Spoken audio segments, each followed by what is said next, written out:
You ask Tiger to solve. This deals with linear equations with one unknown. The final result is x equals 14. Let's solve it step by step. Simplify the expression. Multiply the fractions. Break up the fraction.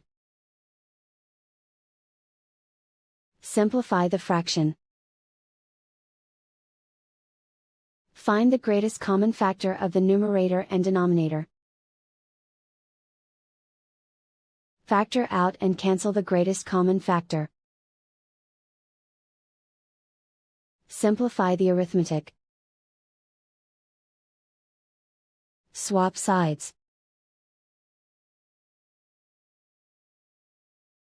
Group all constants on the right side of the equation. Subtract 12 from both sides. Simplify the arithmetic.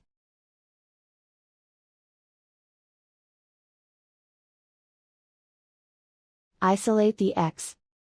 Divide both sides by 4. Simplify the fraction. Find the greatest common factor of the numerator and denominator. Factor out and cancel the greatest common factor. And so the final result is x equals 14.